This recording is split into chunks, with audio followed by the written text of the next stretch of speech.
Baik. Salah satu daripada bentuk penulisan ialah menulis argumen. Menulis argumen ini ialah kita menulis tulisan yang memberikan alasan tentang kebenaran sesuatu idea, ataupun kita memberikan sebab kepada sesuatu kejadian, ataupun kita mendakwa sesuatu pandangan. Memberikan alasan tentang kebenaran sesuatu idea, kita bagi satu alasan kenapakah perkara itu berlaku, ataupun kenapakah perkara itu boleh berlaku. Bila kita memberikan alasan kepada sesuatu perkara yang orang tak tahu, yang menimbulkan persoalan, penulisan itulah penulisan yang bersifat argumen. Ataupun sebagai contoh, memberikan alasan tentang dakwaan yang mengatakan bahawa bumi ini bulat. Kita memberikan hujah sebab kenapa kita mendakwa, kita mengatakan bahawa bumi ini bulat. Begitu juga kalau kita memberikan sebab kepada sesuatu perkara, sesuatu kejadian. Kenapakah perlu untuk tinggal di rumah pada musim PKP? Kenapakah kita perlu tinggal di sini, tidak keluar rumah? Kita memberikan sebab kepada satu-satu perkara. Ataupun kita mendakwa satu-satu pandangan. Kita mendakwa, kita mengatakan bahawa sekiranya orang Islam yang mendapat malam Lailatul Qadar, maka dia akan pastinya ada sesuatu perubahan yang berlaku pada diri. Kenapa dia boleh berlakunya perubahan? Bagaimana perubahan itu boleh berlaku?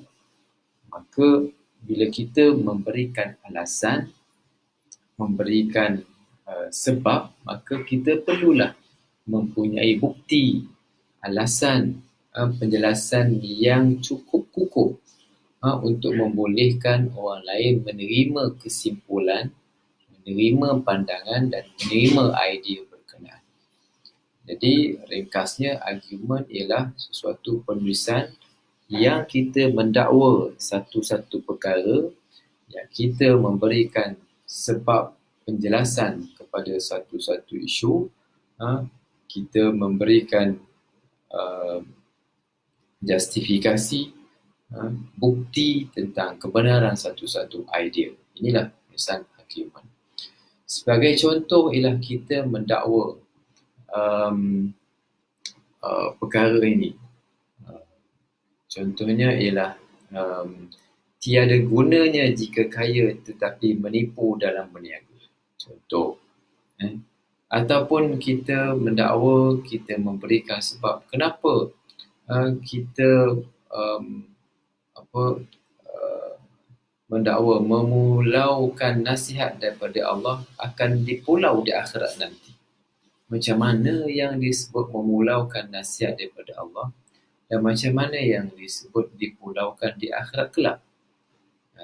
Kita mendakwa orang yang tak dengar nasihat akan dipulau. Macam mana?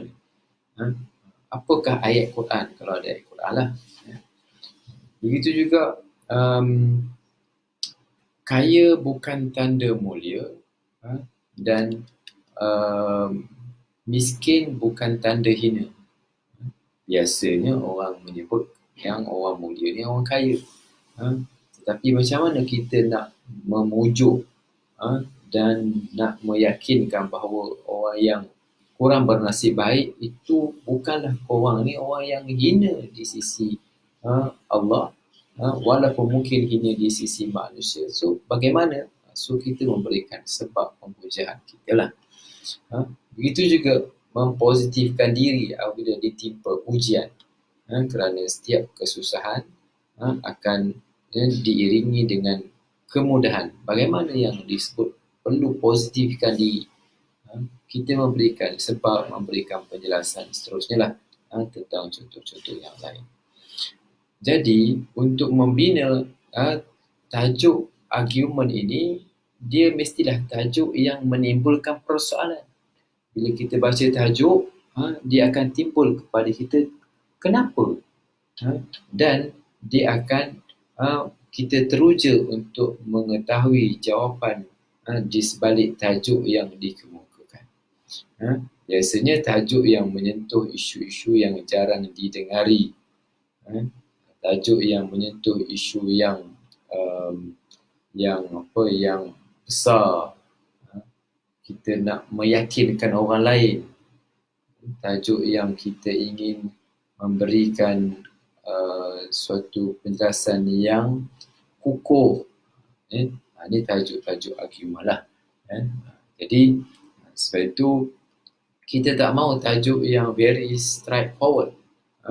Syurga bagi mereka yang berbuat kebaikan. Memanglah orang buat baik itu syurga. Jadi simple lah, tak pun perlu nak dihujahkan dengan lebih detail lagi. Janji Allah Ta'ala kepada orang yang bertaubat, kan? Itu juga Lailatul Qadar, malam yang dijanjikan. Hidayah itu milik Allah Ta'ala. Solat itu satu kewajipan. Tajuk yang very straightforward, yang kita kata taklah perlu kepada suatu pengujian yang detail lagi dah, sebab kita pun sudah sedia maklum tentang perkara ini. Jadi kalau orang ada tajuk-tajuk yang seperti ini, jadi kita kata very straightforward lah, kan? Jadi tak kena dengan elemen yang kita maksudkan sebagai tulisan yang bersifat argument. Contoh yang strukturnya, tajuk, kita ambil tajuk kanak-kanak nakal perlu dibimbing bukan dimarah. So tajuknya, kenapa perlu dibimbing, sedangkan dia ni budak nakal, patutlah kena marah. Buat apa nak dibimbing? Jadi macam mana yang nak dibimbing itu? Kenapa perlu dibimbing?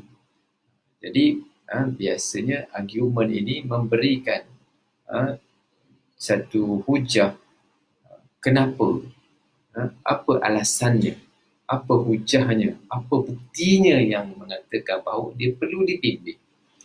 Begitu jugalah dengan tulisan-tulisan yang lain, yang kata perlu mempunyai suatu hujah yang jelas, bukti yang kukuh dan tersusun. Ini adalah satu penulisan yang bersifat argument. Kemudian argument ini dia kita perlu untuk mengenal pasti sebenarnya satu kesimpulan, satu pandangan dan idea yang apa yang kita ingin kemukakan. Jadi bila kita kenal pasti kesimpulan, pandangan dan idea itu, maka di situlah kita mula membentuk tajuk. Bila kita bentuk tajuk, maka dia akan kita akan cari satu alasan, bukti, hujah yang untuk mengukuhkan kesimpulan berkenaan, memberikan satu justifikasi kepada pandangan dan idea itu. Kemudian kalau ikutkan, dia ada 3-4 perkara lah membentuk logical argument ini. Dia ada construct the argument, select the evidences, organize evidence, addressing counter argument. Construct ni tadi kita membina argument macam yang saya sebutkan tadi lah. Select, kita memilih bukti-bukti yang kita susun. Hujah-hujah ni tadi kita susun dengan baik. Kita susun dengan baik hujah ni supaya orang mudah faham. Flow of the idea 1, 2, 3 kita susun. Mana yang lebih kuat, mana yang tak kuat. Kemudian kita organize dan addressing counter argument. So apakah yang dimaksudkan dengan membangunkan argument? Caranya yang pertama ialah apa sebenarnya perkara yang kita ingin hujahkan, ataupun apakah kesimpulan yang ingin dipertahankan. Itu yang pertama. Ya. Kita kena pasti bila baca satu-satu idea, baca apa yang sebenarnya kita nak hujahkan. Ya. Yang kedua, apakah alasan bukti yang boleh menyokong perkara itu ataupun kesimpulan yang ingin dibuat. Jadi kita carilah alasan dan bukti. Jadi yang pertama, apa sebenarnya kita nak hujahkan? Bila kita nak ingin menghujahkan sesuatu, perlulah sesuatu yang ingin dihujahkan itu sesuatu yang heavy, berat dan taklah straightforward dan menimbulkan persoalan-persoalan yang yang memerlukan kepada suatu jawapan yang tuntas, satu hujah yang kukuh, bukti yang kuat bagi menyokong kesimpulan yang dibuat. Kemudian kita memilih bukti. Maksudnya apakah alasan bukti yang available yang boleh kita ketekahkan. Kita kena fikir. Apakah jenis bukti, alasan yang paling sesuai, hujah logik, hujah Quran, pandangan ulama, dan manakah bukti yang paling kukuh dan sesuai untuk menyokong. Dan yang keempat ialah mana yang paling tak kuat untuk menyokong. Jadi biasanya kita boleh ambil hujah logik, ataupun juga boleh kita ambil hujah daripada Quran dan hadis. Dan kalau dalam penulisan itu, oleh kerana penulisan argument ini kalau ingin ditulis dalam maya, dalam internet ataupun dalam Facebook ataupun dalam WhatsApp, mungkin dia tak perlu panjang-panjang. Maka kalau kita bubuh banyak ayat Quran, dia jadi macam tak tak begitu sesuai.